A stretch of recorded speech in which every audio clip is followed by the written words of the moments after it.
Live mula sa CLTV 36 Studio. CLTV 36 News. Maya Pabengi, Pampanga, magandang gabi, Central Luzon. Ako po si JM De Jesus at oras na para sa mga maiinit na balitang Central Luzon ngayong Martes, October 28. Pagsabog ng granada sa Barangay Cuayan, hindi iniugnay ng PNP sa serye ng bomb scare sa Angeles City. Surprise drug testing sa mga driver at operator isinagawa para sa ligtas na biyahe ngayong Lundas. Illegal na pagawaan ng paputok, sinalakay, 3 katao arestado. Price free sa mga pangunahing bilihin, ipatutupad hanggang matapos ang taon. At Manny Pacquiao, itinalaga bilang Vice President ng International Boxing Association.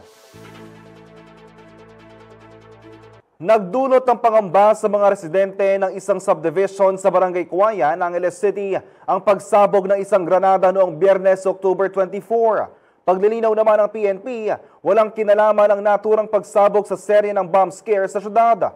May exclusive report si Paulo G. Santos.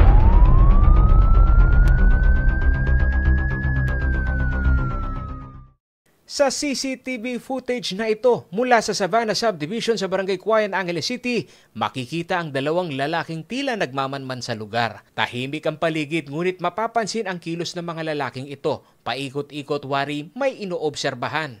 Makalipas ang ilang minuto, muli silang lumitaw pero ngayon sakay na ng motorsiklo. At pagsapit ng alas 8 ng gabi, boom! Dito na makikita ang mismong sandali nang ihulog ng backrider ang granada sa gitna ng kalsada. Bakas ang perwisyo sa lugar ng pinagsabugan mula sa pagtalsik ng shrapnel. Ngunit sa kabutihang palad, wala umanong nasaktan dahil nasa loob sa kanilang bahay ang mga residente doon. Yung mga sasakyan po, itong SUV, sa itong sampul na sasakyan, tapos meron pa pong inabot na bandaro na Avanza sa pick-up po. Kung may tao dito? Ay kung may tao man po na nangyari yung mga oras na yun, sigurado po baka medyo malala po yung magiging tama niya. Ayon sa mga residente dito, unang inakala nila ay ang baterya ng e-bike ang sumabog. Akala nga nila galing sa e-bike. Nung nag-review po yung may-ari ng bahay na to, doon po niya na-identify na hindi po e-bike, wali sa po siya. Nakita niya na hand grenade po. Walang anumang banta silang natatanggap bago tapunan ng granada. Ngunit paniwala ng mga residente, ang nangyaring pagsabog ay banta ng kanilang seguridad. Kayo ba'y may natatanggap na banta ng pagsabog dito? Wala naman po. Wala kaming kaalam-alam dito. Tahimik dito, as in tahimik. Bigla na lang ganun nangyari. Yung pong dito sa side na dito sa may parang fender ko na putukan ng mga ilang bulitas ng dahil sa impact ng lakas ng impact sobra. Palagay ko lang yun, banta lang talaga yun. Apela nila ngayon ang presensya ng PNP sa komunidad dahil ang pag-atake ng riding in tandem totoong seryoso. Hindi lang kasi baril ang bitbit kundi granada. Kaya maging ang seguridad ng Homeowners Association hinigpitan na rin. Ngayon po, mas lalo po tayo naghigpit ngayon dahil nga pagdating sa commercial po kasi, ang nangyayari po kasi pag sinabi nilang bibili sila, nakakapasok sila. So ngayon po is naglagay tayo ng panibagong boom doon para mas po natin mga pumapasok at lumalabas po. Ayon sa Explosive Ordnance Disposal ng Angeles City Police, ang sumabog ay HE M84 stun grenade. Isang uri ng granada na ginagamit sa military operations. May blast radius na umaabot sa 3 hanggang 5 metro at hindi basta-basta nabibili sa merkado. Yes sir, bali doon po sa post-blast investigation na ginawa ng ating EOD dito sa Angeles City Police Office ay napag-alaman po na yung sumabog na iyon ay isang high explosive na hand grenade na M84 po ang tawag po doon sir. Palagi ko po, wala po yan sa mga aftermarket po natin. Hindi po mabibili basta-basta po yun. Samantala, hindi naman umano maiuugnay ang serye ng bomb scare sa Angeles City kamakailan kung saan pinuntirya ang ilang school campus kumpara sa nangyaring residential area sa Barangay Cuayan. po doon sa street kung saan po sumabog yung granada, wala naman pong nagsabi sa amin na especially doon po sa mga kung saan malapit sa mga kabahayan na sumabog yung granada, wala naman po nagsabi may mga na-receive sila mga death threat o pananakot. So talagang sorpresa ho itong pangyayari. Yes sir, ongoing ang ginagawa naming investigation po. Ang granadang sumabog sa Savannah Subdivision ay hindi basta paputok. Ayon sa batas o itong Republic Act 9516, ang sino mang mahuling nagtatago o gumagamit ng pampasabog ay maaaring makulong habang buhay o reclusion perpetua, walang lusot dahil walang piyansa.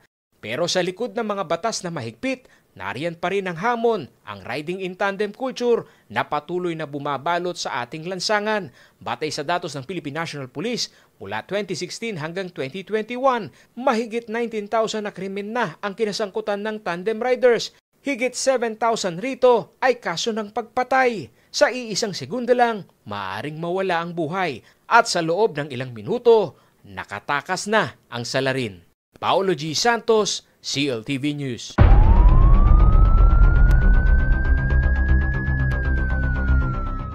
Nagsagawa ng surprise drug testing ang Philippine Drug Enforcement Agency o PDEA at Philippine National Police o PNP sa Mabalacat City Transport Terminal. Bahagi muna ito ng mga hakbang upang matiyak ang ligtas na biyahe ngayong undas. Magbabalita si Rainiel Atugay. Patuloy umano ang pamahalaang panlunsod ng Mabalacat, Pampanga sa kanilang kampanya kontra iligal na droga. Kabilang sa mga hakbang na isinagawa ng LGU, ang surprise drug testing sa Mabalacat City Bus Terminal sa Barangay Dao nitong Lunes, October 27. Ilang drivers at mga konduktor ang sinuri para sa ipinagbabawal na gamot. Katuwang sa nasabing aktibidad, ang Philippine Drug Enforcement Agency o PDEA Pampanga, Philippine National Police at Clark Airport Interdiction Unit. Layunin ng operasyon na tinawag na Oplan on the Spot na tiyakin ang kaligtasan ng mga pasaherong babiyahe upang gunitain ang araw ng mga patay. Nagsagawa rin ng sweeping at inspection ang mga K9 team sa mga bagahe ng mga commuter upang walang mailusot na anumang kontrabando. Sinuri rin ng mga otoridad ang kalagayan ng mga sasakyan. As of 12 noon ng October 28, wala pa rin inilalabas na resulta ang Mabalacat City LGU ukol sa drug testing. Rainiela Tugay, CLTV 36 News.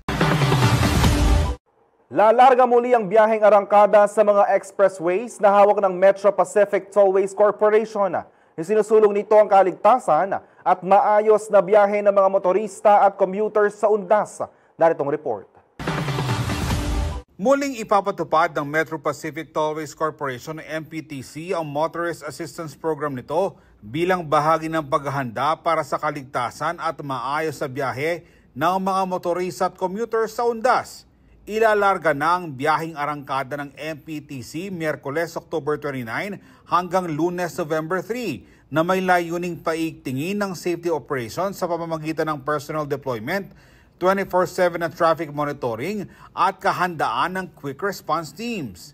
Ang MPTC ang operator at maintenance provider ng North Luzon Expressway o NLEX, Subic Clark Tarlac Expressway o SCTEX, NLEX Connector, Cavite Laguna Expressway o CALAX, Manila Cavite Expressway o Cavitex at Cebu Cordova Link Expressway o CCLEX. Aabot sa 2,000 kawani ng MPTC ang magmamando sa lahat ng expressway kasabay ng pakikipag-ugnayan sa Philippine National Police, local government units at iba pang mga ahensya. Magsasanib naman ang MPTC at ang PEA Tollway Corporation na subsidiary ng Philippine Reclamation Authority sa pangangasiwa ng Cavitex. Magbibigay ng libreng towing ang korporasyon para sa Class 1 at Class 1M vehicles para sa CCLEX sa pinakamalapit na exit mula alas 6 ng umaga ng October 30 hanggang Lunes, November 3.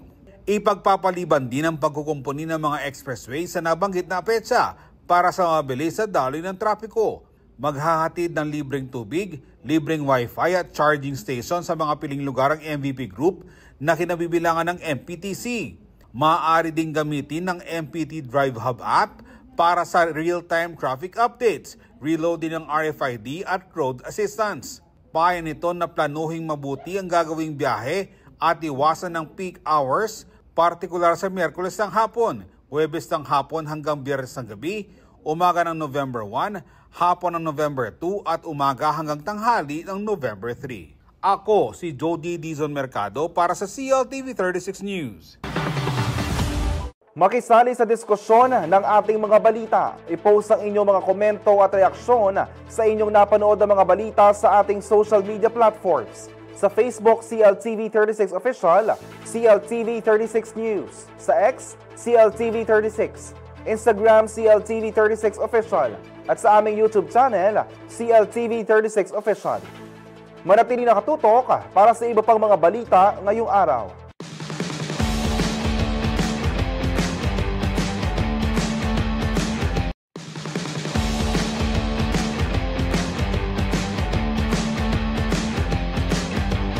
Nagbabalik ang CLTV 36 News. Tumanggap ng tulong para pangkrudo mula Department of Agriculture ang mga magsasakang apektado sa mataas na presyo ng produktong petrolyo. Naritong report. Patuloy na pinakikinabangan ng mga magsasaka sa bansa ang mga programa ng pamahalaan upang mabawasan ang kanilang gastusin sa produksyon at pag-ani ng tanim. Namahagi ng fuel assistance ang Department of Agriculture Regional Field Office 3 o DARFO 3 sa mga magubukid sa bayan ng La Paz at Victoria sa lalawigan ng Tarlac nitong October 23. Aabot sa 553 ang benepisyaryo sa Distribution of Fuel Assistance to the Farmers Project o FAFP na may layuning tulungan ng mga magsaka na gumagamit ng produktong petrolyo para mapatakbo ang kanilang makinarya sa bukid. Ang mga nakatanggap ng tulong ay ang mga rehistradong farm workers na nakapaloob sa Registry System for Basic Sectors in Agriculture o RSBSA na may rehistradong makinarya sa kanilang pangalan at may sakahan na nasa higit 2 hanggang 3 hektarya. Ayon kay Engineer Arwin Lacanilao, FAFP Focal Person, bahagi ang programa ng mga inisyatiba ng kagawaran upang suportahan ng mga magsasaka na apektado ng oil price hikes at dagdag singilang iba pang input sa agrikultura. Konkretong paraan raw ang FAFP upang maibsan ang pasanin ng mga magsasaka na magreresulta sa pagiging produktibo at matatag ng kanilang sakahan. Bukod sa Tarlac, nagpapatuloy din ang pamimigay ng card sa iba't ibang lalawigan ng gitnang Luzon. Inaasahang mas mapapalakas ang produksyon sa agrikultura at masisiguro ang patuloy na kaunlaran ng sektor ng pagsasaka sa buong rehiyon bunsod ng implementasyon ng programang ito. Ako si Jody Dizon Mercado para sa CLTV 36 News.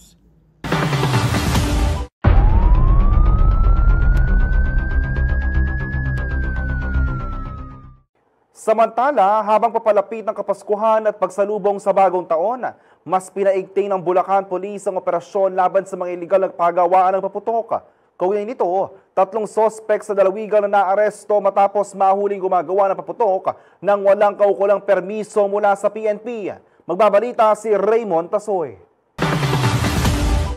Habang unti-unti nang sumasabay sa simoy ng hangin ang ingay ng mga torotot at kislap ng Christmas lights, nagsisimula na ring uminit ang paghahanda ng ilan para sa pagsalubong sa bagong taon.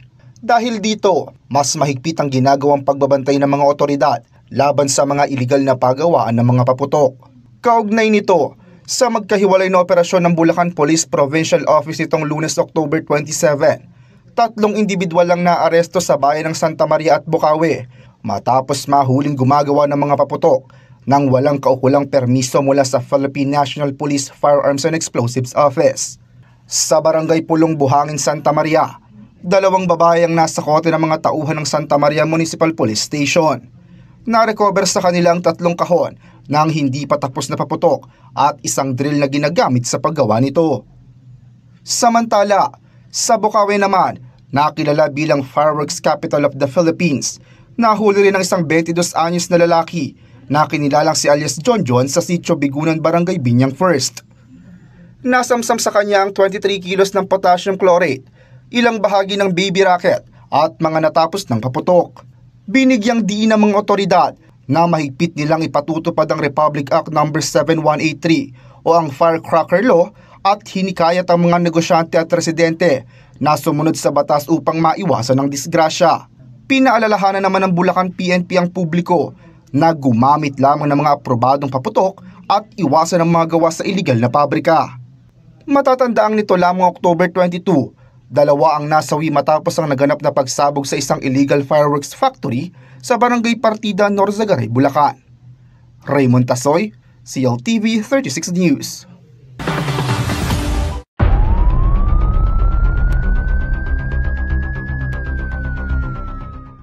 Sa ibang balita, formal na binuksan ng Philippine Navy katuwang ang Philippine Fleet ang Drone Warfare Summit 2025 nitong Lunes, October 27 sa Subic Bay Exhibition and Convention Center sa Olongapo City, Zambales. Layunin ng 3-day summit na ipakita ang mga makabagong teknolohiya sa drone at unmanned systems. Tampok dito ang talakayan hinggil sa paggamit ng mga drone sa larangan ng depensa, kabilang ang airborne at land-based unmanned systems. Pati na rin ang counter-drone technology sa lalong nagiging mahalaga sa modern operation ng militar. Ayon kay Assistant Secretary Agosto Gaite ng Department of National Defense, binibigyan diin ng paggamit ng teknolohiya ang balanseng ugnayan ng makabagong kagamitan at ng human element sa mga operasyon. Isasagawa rin sa summit ang mga focus group discussions at mga breakout sessions para pag-usapan ng mas malaliman ang mga teknikal, polisiya at estratehiyang isyu kaugnay ng drone warfare. Bahagi ang Drone Warfare Summit ng pagsuporta sa AFP Modernization Program at sa Self-Reliant Defense Posture ng bansa, na layong palakasin ang kakayahan ng Philippine Navy sa teknolohiya, seguridad at depensa sa karagatang saklaw ng Pilipinas. Makisali sa diskusyon ng ating mga balita. I-post ang inyong mga komento at reaksyon sa inyong napanood na mga balita sa ating social media platforms. Sa Facebook at CLTV36 Official at CLTV36 News. Sa X, CLTV36. Sa Instagram, CLTV36 Official. At sa aming YouTube channel, CLTV36 Official. Manatili nakatutok para sa iba pang mga balita ngayong araw.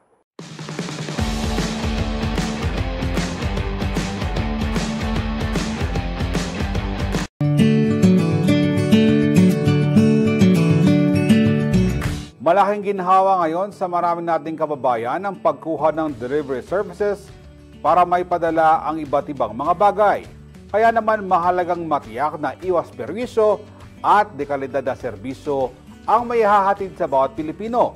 Para pag-usapan ang kanilang programa ukol rito, makakapanayan po natin si John Nacario, ang Managing Director ng Lalamove Philippines. Magandang araw, Sir John.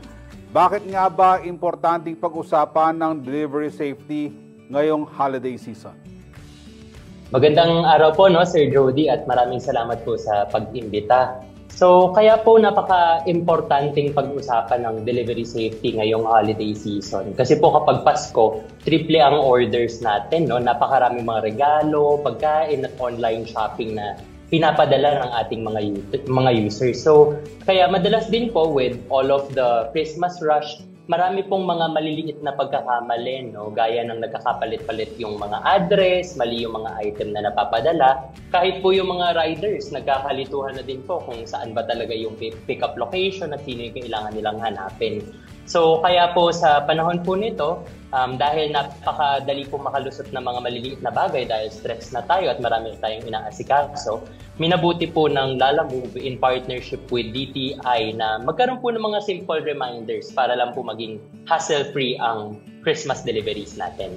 Okay, Sir John, parang maganda yata itong programang ito. Paki-explain mo nga, ano ang pangalan ng programa natin? Opo, ang pangalan po ng programa ng Lalamove at DTI ay Padalala 101. So, isa po itong wordplay, So, paalala at padala 101. So, ito po ay composed ng multiple online video series. Maiikli lang po ito, pero punong-puno po ng tips. So, ginagamit po namin ng mga real-life delivery mishaps para po turuan ang ating mga users at mga drivers kung paano po maiiwasan ang mga inconveniences at hassle sa deliveries the Lalamove way po. Okay. Can you share to us, pwede nyo bang ibahagi yung sa palagay ninyong mga importanteng paalala dito sa Padalala 101 ng DTI at ng Lalamove Philippines?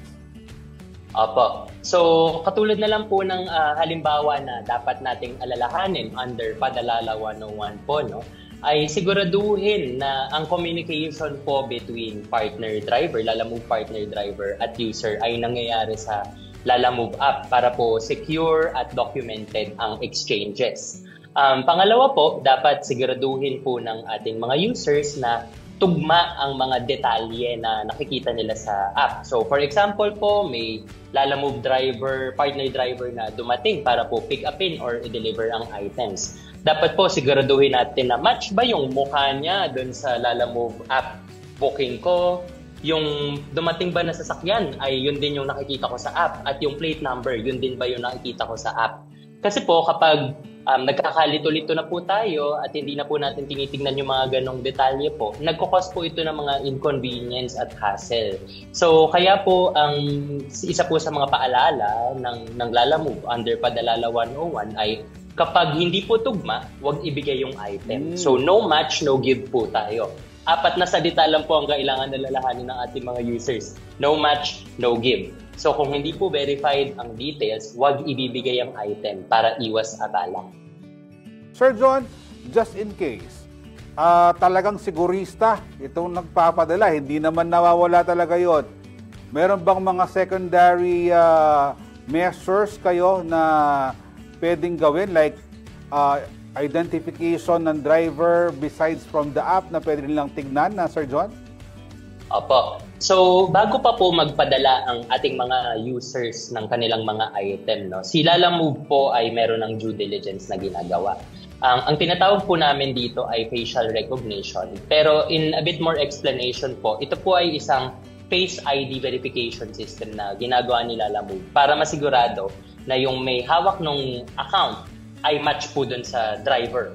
So, para po sigurado tayo. Pero po at any given point in time, halimbawa po may nangyaring mismatch po, no? Ang Lalamove po, meron din po kaming tinatawag na report driver mismatch po. So kapag meron po tayong nakita na any discrepancy, maaari niyo po itong i-report sa Lalamove.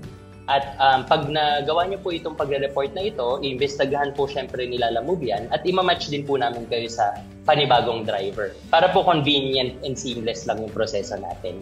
Sir, besides this, Sir John, meron ba kayong iba pang features ngayon sa app natin with regards sa ating services?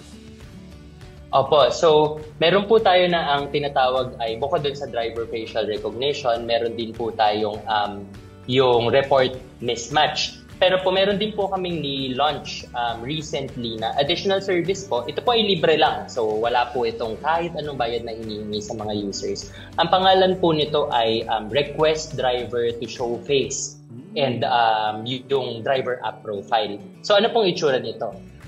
Pag ang isa pong user ay pinili itong service na to, ang isang partner driver po ay expected na tanggalin ang kanyang helmet at ipakita po ang kanyang mukha at ipakita din yung kanyang driver app para po masigurado na kung ano yung nakikita sa user app, yun din yung makikita sa driver app.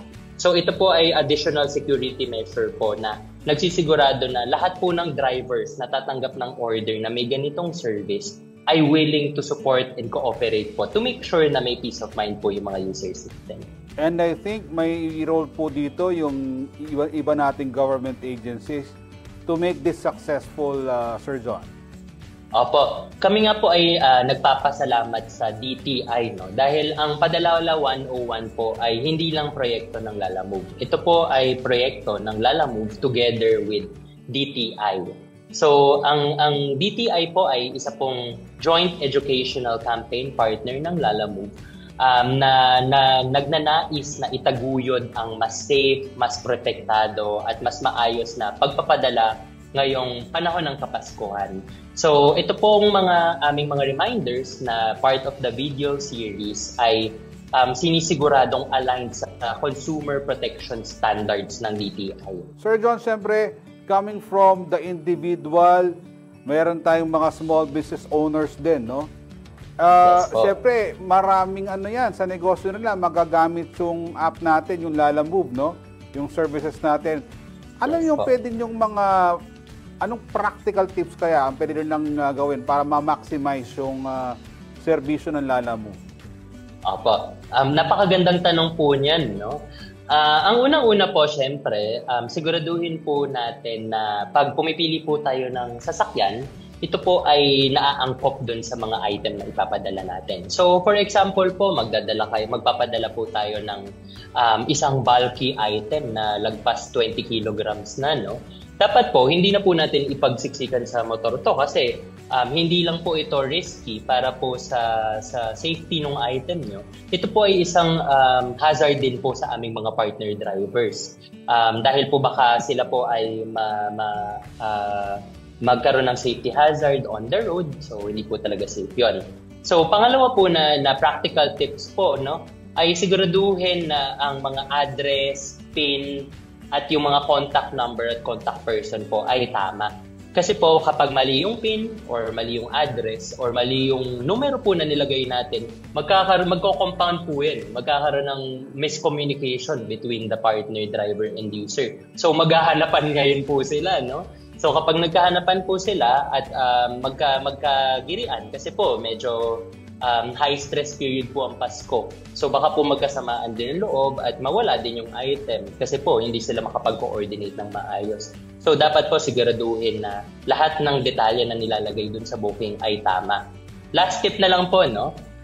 Kung meron po tayong papadalahan na kaibigan or kapatid or kamag-anak, ugaliin din po natin na i-share yung delivery tracking link para po nasisigurado po nung tatanggap ng item na nakikita niya din kung nasa na ba tong partner driver, paano ko ba mabe-verify yung itsura niya, yung mukha niya, yung vehicle details. Kasi po pag in-skip po natin yung pag-share ng delivery tracking link, makakadagdag din po yan dun sa hassle kasi hindi po alam nung papadala na nandiyan na pala yung driver sa drop-off location. So, Sir, yun po yung mga tip po natin. Sir John, worst case scenario, sana hindi naman mangyari.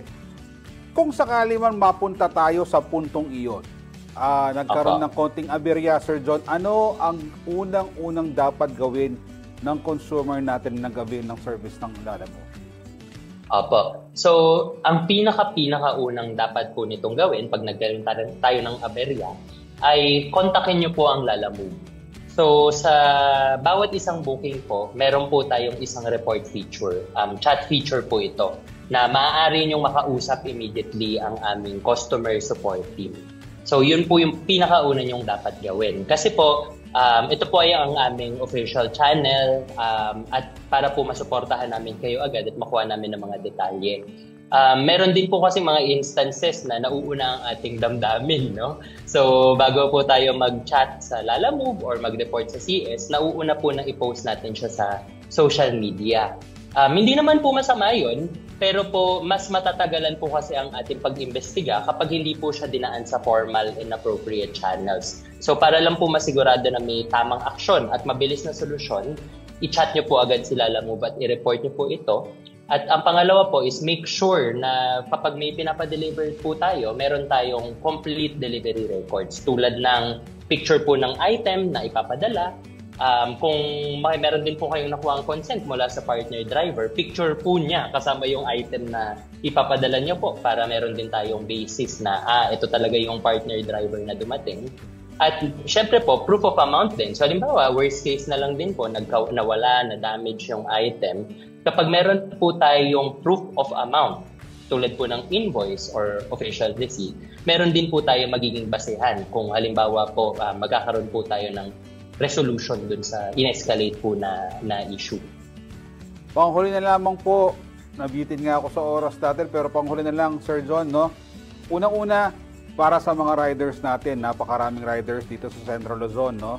Ano ho ang inyong maipapayo sa kanila? Pangalawa, ano ho naman yung pwede nyong ihatid na payo sa ating mga kababayan na merong ipapadala, kahit saan man yan ba sa Pilipinas or abroad, pwede rin. Ano hong payo nyo muna sa mga riders? Pangalawa, sa mga consumers natin na don't waste the opportunity. Huwag nang magpagod. Ito na ang services namin ino-offer namin sa inyo. Go ahead po, Sir John. Opo. So, para po muna sa ating mga Lalamove partner drivers, no? Kami po ay taos-pusong nagpapasalamat para po sa inyong serbisyo sa pang-araw-araw at sa inyong sipag na ipinapakita sa pag-deliver po ng mga napakahalagang items ng ating mga Lalamove users. So, pangalawa po, siguraduhin po natin na lagi po tayong safe. So, kahit na po medyo busy ang panahon at pinaprioritize po natin ang kita, sana po ay hindi nyo pabayaan ang inyong safety. So, mag-helmet po kayo palagi. Siguraduhin po na meron kayong reflectorized vest para po nakikita po kayo sa sasakyan at iwasan nyo po na mag-overload. So, kahit po maraming mga bookings, maraming mga orders, sana po ay wag niyo pong ipagpilitan sa inyong mga sasakyan kahit po hindi na kasya kasi po magiging safety hazard din po ito sa inyong pagmamaneho, sa inyong pagbiyahe. At syempre po, ugaliin din po natin ang pag-iingat sa sarili at disiplina po. So maging pasensyoso lang din po tayo sa panahong ito para po iwas ng aberya. At siguraduhin po na lagi pong siguraduhin na umiwas sa mga scams din at panloloko ng kahit sino man pong masamang loob, no? Siguraduhin niyo din po na verify ang inyong mga users, pick up at drop off location. So sa atin naman pong mga users or mga customer sa Central Luzon, kami po ay naghahandog ng affordable at safe delivery option through Lalamove. So hindi lang po ito abot kaya. Ito po ay mapagkakatiwalaan at safe. So sana po pagkatiwalaan niyo po kami sa inyong mga mahahalagang regalo ngayong Kapaskuhan para po sa inyong mga minamahal. Kami po ay available sa buong Luzon. So kung meron pong mga taga Ilocos dyan or mga taga Pampanga na gusto magpadala hanggang Bicol, available po ang aming serbisyo dyan. Mula po motorcycle hanggang 10-wheeler truck po. So kahit po anong size, pwede po natin yan ipa-deliver sa abot kayang halaga at sa safe po na delivery through our partner drivers. So, yun po. Sana po ay pagkatiwalaan nyo ang Lalamove at alalahanin nyo po ang Padalala 101 para po laging safe at happy lang tayo ngayong Pasko. Maraming salamat po, Sir John. Maraming salamat din po, Sir John. Merry Christmas and a Happy New Year. Merry Christmas. Salamat po.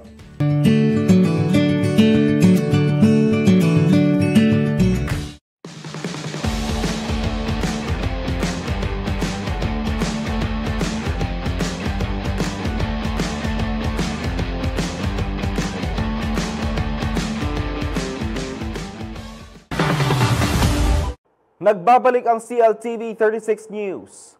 Walang mangyayaring dagdag presyo sa mga pangunahing bilihin hanggang matapos ang taon, matapos itong ipag-utos ni Pangulong Ferdinand Marcos Jr. Naritong report. Inatasan ni Pangulong Ferdinand Marcos Jr. ang Department of Trade and Industry o DTI na magpatupad ng price freeze sa mga pangunahing bilihin hanggang matapos ang taon. Ayon kay PCO Undersecretary Claire Castro, sinabi ito ng Pangulo bago ito umalis patungong Malaysia para sa 47th Association of Southeast Asian Nations o ASEAN Summit. Kabilang sa mga produktong walang magiging paggalaw sa presyuhan ang delatang sardinas at karne, lahat ng klase ng gatas, kape, bottled water, instant noodles, tinapay, asin, toyo, patis, suka, mga candy at iba pang basic commodities. Naglabas din ng direktiba ang Pangulo na makipag-ugnayan sa mga manufacturers para mapanatili sa kasalukuyang presyo ang mga bilihin at maiwasan ang price hike ngayong holiday season. Iniulat umano ni DTI Secretary Cristina Roque na makikipagtulungan ang mga stakeholders sa gobyerno para matiyak na walang mangyayaring price hike sa mga merkado at maibigay sa publiko ang nararapat na presyuhan ng mga produkto. Bago pa ang utos ng Pangulo, nauna nang inanunsyo ng Trade Secretary nitong Biyernes, October 24, na walang price increase sa mga pangunahing bilihin hanggang matapos ang 2025. Isa rin sa mga binabantayan ngayon ng pamahalaan ang bentahan ng bulaklak at kandila na karaniwang sumisirit habang papalapit ang obserbasyon ng undas sa bansa sa una at ikalawang araw ng Nobyembre.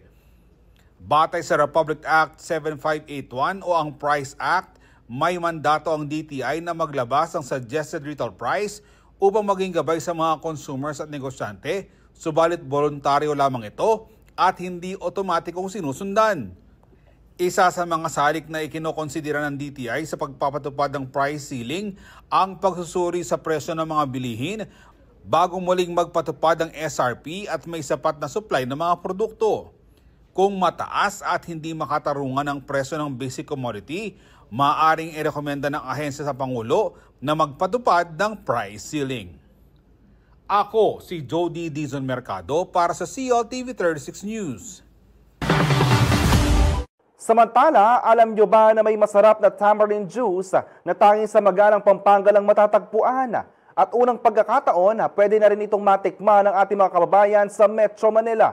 Tampok kasi ang pinagmamalaking pamatin-uhaw sa ongoing National Arts and Crafts Fair. Si Rainiela Tugay ang may report. Kilala ang Magalang, Pampanga bilang home of the sweetest tamarind o pinakamatamis na sampalok sa buong Pilipinas. Sagana ang nasabing bayan sa Aglibot Sweet Tamarind, isang variety na pangunahing sangkap ng ipinagmamalaking tamarind juice ng Pampanga State Agricultural University o PSAU. At ang natural at healthy thirst quencher na enjoy na rin ng mga kababayan natin sa Metro Manila. Tampok kasi ang Aglibot Sweet Tamarind Juice ng PSAU sa 9th National Arts and Craft Fair sa SM Mega Trade Hall, Mandaluyong na nagsimula noong October 24 at magtatapos sa October 29. Sa pangunguna ni Assistant Professor Carlo De Dios, Director for Public Affairs and International Linkages, John Paul S. Biray, Head ng External Affairs Unit, at Fernan I. Camara, Head ng International Student and Staff Mobility Unit, nakilala sa pambansang entablado ang nasabing lokal na produkto. Dahil din sa patuloy na pananaliksik at inobasyon, hinirang ang Aglibot Sweet Tamarind bilang kauna-unahang uri ng sweet sampalok na nairehistro sa Bureau of Plant Industry, National Seed Industry Council. Matatanda ang kinilala rin ng PSAU Tamarind Juice sa 6th Techno-Consular Meeting and Study noong nakaraang taon, dahilan kung bakit ang PSAU ang kaisa-isang pamantasan sa buong Pampanga na kasali sa National Arts and Craft Fair ngayong taon. Rainiela Tugay, CLTV 36 News. Makisali sa diskusyon ng ating mga balita. I-post ang inyong mga komento at reaksyon sa inyong napanood ng mga balita sa ating social media platforms. Sa Facebook at CLTV36 Official at CLTV36 News. Sa X, CLTV36. Sa Instagram, CLTV36 Official. At sa aming YouTube channel, CLTV36 Official. Manatili nakatutok para sa iba pang mga balita ngayong araw.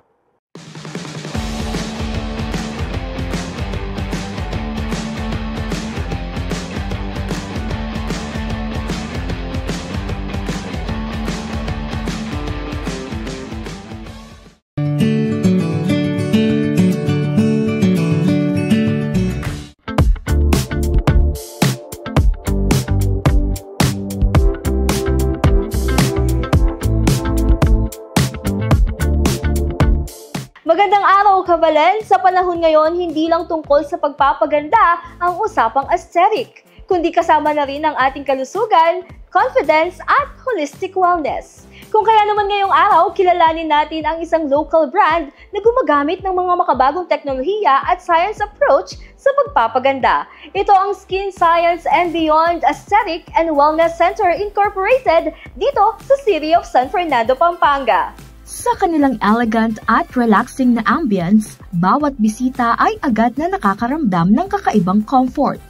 Mula sa reception hanggang sa treatment rooms, bawat detalye ay idinisenyo upang magbigay ng spa-like relaxation na may kasamang medical precision. Kaya hindi na rin nakakapagtaka kung bakit dumarami ang mga kliyente nila dahil sa dekalidad na serbisyo at makabagong approach sa beauty and wellness. I am Dr. Cheryl Palad, Aesthetic Regenerative and Cosmetic Surgeon. Ang Skin Science and Beyond ay nagsimula po base po sa mga kagrupo ko po na partners namin dito who are all doctors, and they are thinking of giving a safe place for aesthetics dito, lalo na po sa atin sa Central Luzon. Even though they just opened last September 22, 2025, agad nakuha ng Skin Science and Beyond Aesthetic and Wellness Center ang tiwala ng ating mga kabalen. Left and right kasi ang aesthetics, no? So you can see it in Manila, everywhere, from Luzon, Visayas, and Mindanao. Laging iniisip nila, aesthetics is only for beauty, but here at Skin Science and Beyond, that's why it's Beyond, we want to cater the safe and effective treatment na kailangan ng mga kababayan natin. Equipped with cutting-edge technology, Skin Science and Beyond Aesthetic and Wellness Center offers treatments that combine science, precision, and relaxation para sa result you can truly feel and see. Kung kaya naman, silipin natin mismo ang mga signature services at high-tech equipments ng Skin Science and Beyond. Mga patunay na beauty and wellness can truly go hand in hand with science. So dito po sa Skin Science and Beyond, meron po kaming 6 na kwarto. Ito pong unang 2 kwarto ay private room. Dito po yung facial namin. Magkasama pa rin po kayo. Pwede po dito sa loob. And of course, we would like to introduce our first machine. This is from Germany po. Ang Mediostar treatment. Isa sa mga patok na treatment dito ay ang Mediostar Hair Removal, isang high-tech laser procedure na tumutulong alisin ang unwanted hair. Mabilis, painless at safe sa balat. Perfect ito para sa mga gusto ng low maintenance at smooth skin, nang hindi kailangang paulit-ulit na mag-wax o mag-shave. For the next room naman, we have our VIP room kung saan nandito po yung aming very special na mga machine. Laser machines po natin.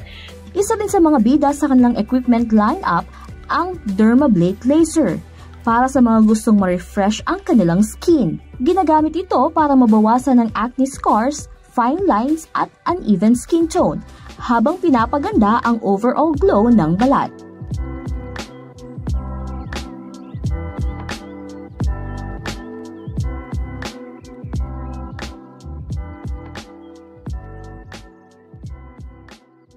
Kung kayo naman po ay mga merong tattoo or pigmentations or lesions na gusto nyo pong matanggal na po, nandito rin po yung aming bagong laser. Ito po si Eteria. Isa pa sa mga advanced technologies na ipinagmamalaki ng Skin Science and Beyond ay ang Eteria Laser System, isang multi-platform aesthetic laser na kilala sa precision, versatility at remarkable result. Dito naman po tayo sa room 4 and room 5 namin. Dahil importante ka Central Luzon, ito ang Geneo.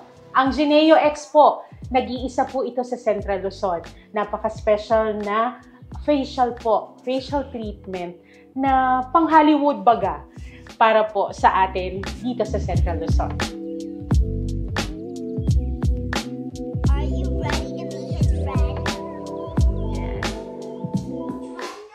Gamit ng 4-in-1 technology, pinagsasama ng Geneo X ang cleansing, exfoliation, oxygenation at nourishment sa iisang treatment. Ang proseso nito ay hindi lang panlabas dahil tinutulungan din itong pasiglahin ang natural oxygen ng balat para maging mas radiant, fresh at rejuvenated. We also have the body contouring. Ito po ang Collagen Legend. So kung kinakailangan po na medyo gusto po ng konting kurba sa katawan at meron pong mga minimal na mga taba na gustong tanggalin, nandito po si Collagen Legend. For our another private treatment room, kung kayo po ay namomoblema sa numinipis na pong buhok natin, whether you are female or male, or bagong panganak, yun po yung mga kadalasan po na nagpupunta dito, no? And also yung ating mga kalalakihan. Nandito po ang laser hair regrowth namin.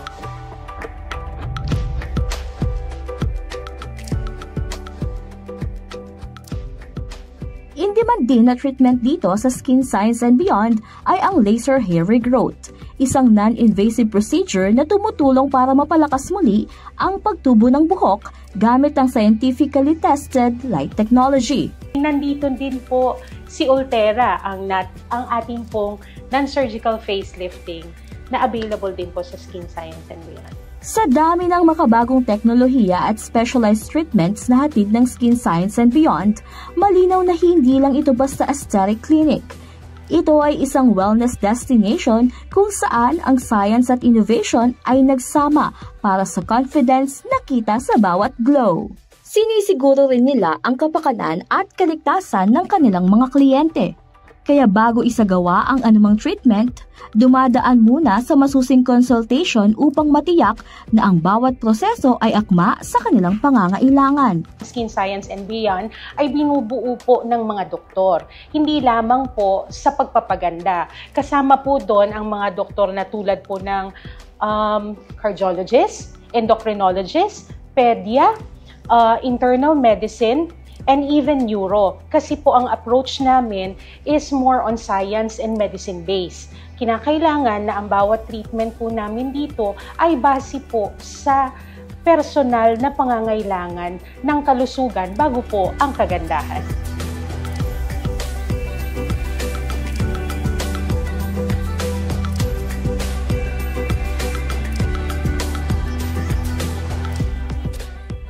Para sa Skin Science and Beyond, hindi lang sa klinik dapat nagtatapos ang pag-aalaga. Kaya meron din silang sariling skincare line na specially formulated para i-extend ang results ng treatments at mapanatiling glowing at healthy ang skin kahit sa bahay.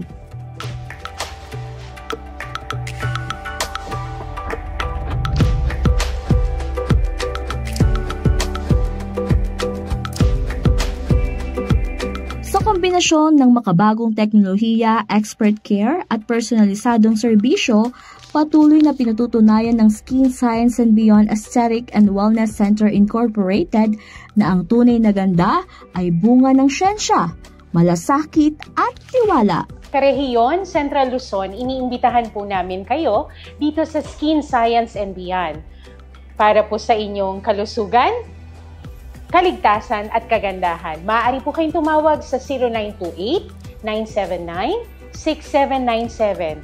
O di kaya po maaari po kayong pumunta sa amin at bisitahin kami dito po sa ground floor ng St. Charbel Square, Kalayaan Road.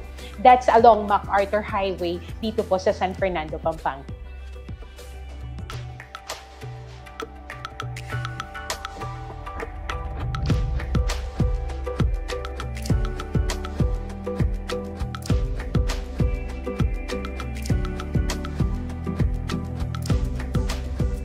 Ang pag-aalaga sa sarili ay hindi luho kundi isang pangangailangan.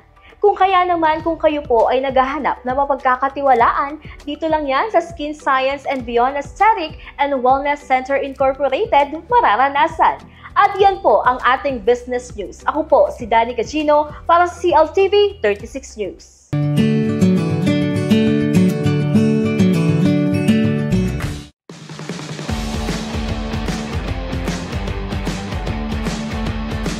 Kung pang-Hollywood ang pangarap mong road trip, sagot na ng Laos Auto Group yan. Presenting Peugeot 3008 Allure. Pagsakay mo, siguradong artistahin ang iyong datingan. Simula sa sunroof at sa classy design, complete package ang ride na ito. Para sa ibang features, alamin natin sa report ni Jay Hernandez, ang Sales Executive ng Peugeot Pampanga.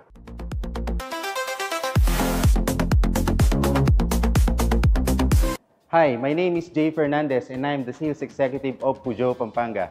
Today, we're gonna explore the Peugeot 3008 SUV Allure.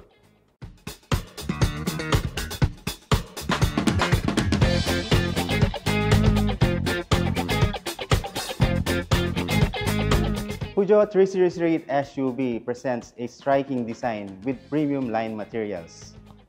The current model has a Peugeot frameless grille with vertical line design with its aggressive look. Peugeot brand identity is the logo itself, the lion, king of jungle. Peugeot 3008 bumper has a 6-eye parking sensor for more safety and easy parking movement. Signature headlight with full LED illuminated Fang daytime running light. Under the hood, we have a 1.6-liter twin-scroll turbo high-pressure engine. It has a 165 horsepower and 240 torque. For our tire, we have 18 inches Los Angeles Diamond alloy wheel with 225 by 55 R18 size of tire. A power folding adjustable side mirror with blind spot monitoring features. It also has a ground clearance of 198 mm. At the back, we have the full LED rear lamp with 3D claw design. You can also see the Peugeot logo design over here. It has a backup camera for easy and safety parking experience and 6-eye sensor to prevent collision when parking. Peugeot 3008 equipped with automatic tailgate. You can open by soft touch sensor, via remote, or keyless entry. It also has a boot capacity of 591 liter, but if you need more space, you can fold down the second row seat. Peugeot 3008 equipped with dual pipe aesthetic design with rear fog lamp for more visibility. Did you know that Peugeot has a keyless entry system using soft touch and key remote control?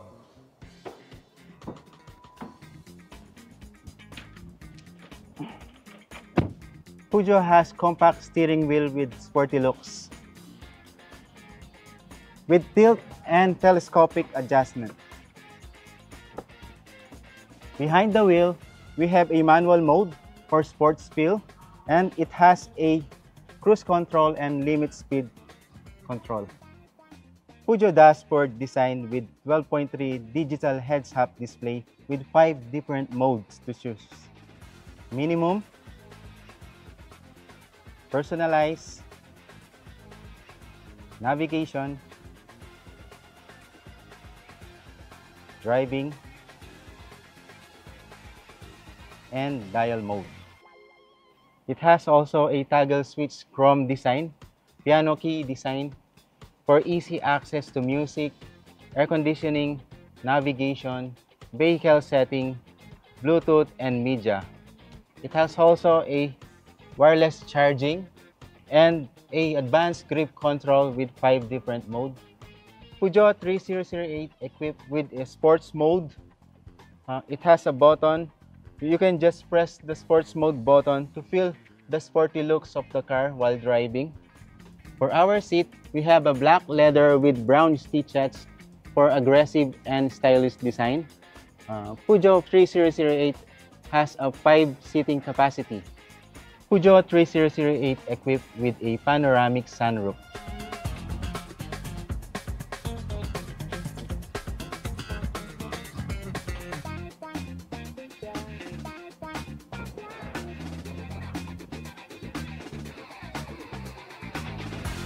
For price and promo, you can avail the Peugeot 3008 Allure for as low as 1,870,000.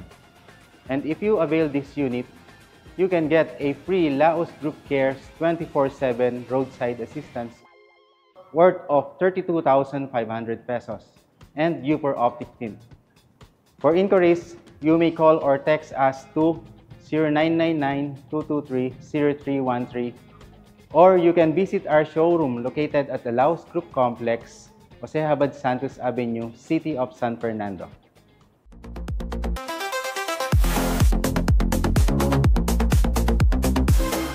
Itinalaga bilang Vice President ng International Boxing Association si Pinoy boxing legend Manny Pacquiao kasabay ng isinagawang Board of Directors meeting na ginanap sa Maynila. Sa kanyang pag-upo, target umano ni Pacquiao na palawakin ang mga programa para sa mga atleta at isulong ang patas at makabagong pamumuno sa world boxing. Narito ang report.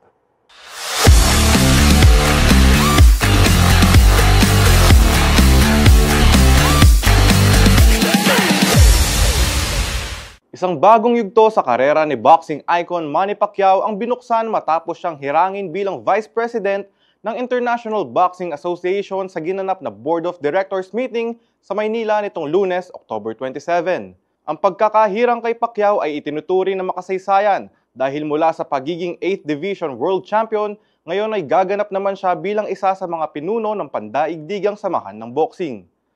Layunin ng kanyang bagong tungkulin na makatulong sa pagpapatupad ng mga programa ng IBA para sa pagpapaunlad ng sports at pagpapalawak ng mga oportunidad ng mga atleta. Ayon kay IBA President Umar Kremlev, Ang pagpasok ni Pacquiao sa pamunuan ay malaking hakbang tungo sa tinatawag nilang golden era ng boxing, kung saan binibigyang pansin ang kapakanan at patas na laban para sa mga manlalaro mula sa iba't ibang bansa. Ibinahagi naman ni Pacquiao ang kanyang hangarin na magbigay ng pantay na pagkakataon sa bawat batang boksingero sa buong mundo. Bilang Vice President, target niyang pagdugtungin ang mga professional at amateur boxers at itaguyod ang pagkakaisa ng mga atleta anuman lahi o bansa. Sa ilalim ng kanyang bagong posisyon, inaasahan din magiging tagapayo si Pacquiao ng mga strategic project ng IBA at magiging kinatawan ng organisasyon sa iba't ibang international summit. Ang pagpupulong ng IBA board ay ginanap kasabay ng paggunita sa 50th anniversary ng Thrilla in Manila. At yan po ang Game On. Ako po si Kelo Makapinlak para sa CLTV 36 News.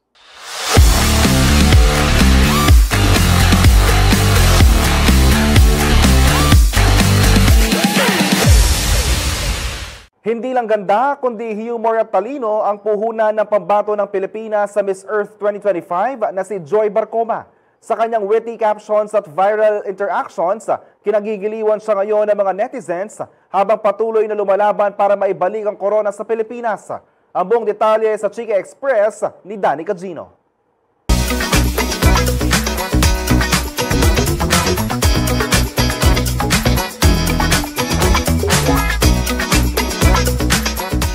Kinagigiliwan ngayon sa social media ang pambato ng Pilipinas sa Miss Earth 2025 na si Joy Barcoma dahil sa kanyang humor at wittiness. Sa kanyang shared post ng arrival photos niya sa social media, makikita ang mga captions na "Champion is return" at #Bring her home. Dahil dito, pinotekta siya ng mga nakakatawang comments. Ano ng isang commenter, literally went around just to have her own arrival moment. Saad naman ng isa, she knows the ancient text. Bago pa man ito, nag-release siya ng kanyang introduction video at advocacy video kung saan nilahad niya ang kanyang advokasya in a not so conventional but witty way. Aside from her Miss Philippines Earth duties, she also does hosting on the side. My hope is to inspire every Filipino to become a steward of our environment, to make sustainable living not just a choice, but also a lifestyle. Because if each of us does our part, we can leave behind a thriving, resilient planet for generations to come. At kamakailan lang ay trending si Barcoma dahil sa kanyang baklaan moments habang patuloy na ginagawa ang mga activities ng Miss Earth 2025 organization.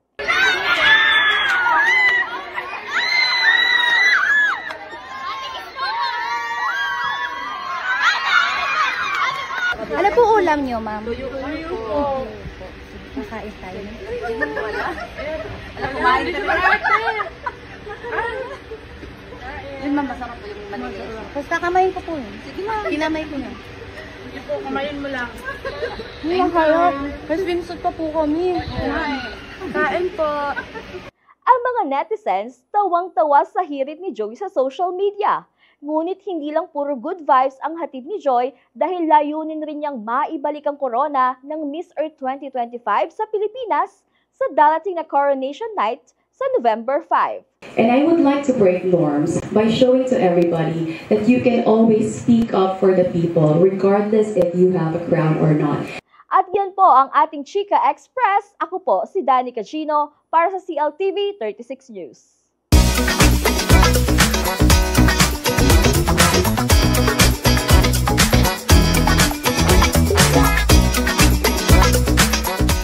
At yan ang mga balitang nakalap ng CLTV 36 News. Para sa karagdagang detalye, maaari niyong i-follow ang aming social media pages. Sa Facebook at CLTV 36 Official at CLTV 36 News. Sa X, CLTV 36. Sa Instagram, CLTV 36 Official. Kung nais yung balikan ng mga programa ng CLTV, pwede niyong bisitahin ang aming YouTube channel, CLTV 36 Official, at ang aming website na CLTV36.tv. I-promote ang iyong negosyo para mas marami ka maabot sa TV at social media sa pamamagitan ng pagkikipag-partner sa CLTV 36. Magpa-advertise na at i-feature yung produkto o serbisyo sa aming mga news at public affairs program. Para sa inquiries, magpadala ng mensahe sa aming official Facebook page o tumawag at mag-text sa 0930-381-9332 o 0918-854-2357. Mapapanood din ang mga programa ng CLTV nationwide via Signal Channel 115 at sa ating 39 cable partners. Mga kababayan, nalalapit na po ang pinakamakulay at pinakamasaya na okasyon na bidang nagkikislap ang higanteng parol ng City of San Fernando. 46 days na lamang po at Giant Lantern Festival na at magkita-kita po tayo sa Robinson Star Mill sa December 13, 2025. Kasama ang buong pwersa ng CLTV News and Current Affairs, ako po si JM De Jesus. 58 days na lamang po at Pasko na. Maraming salamat po.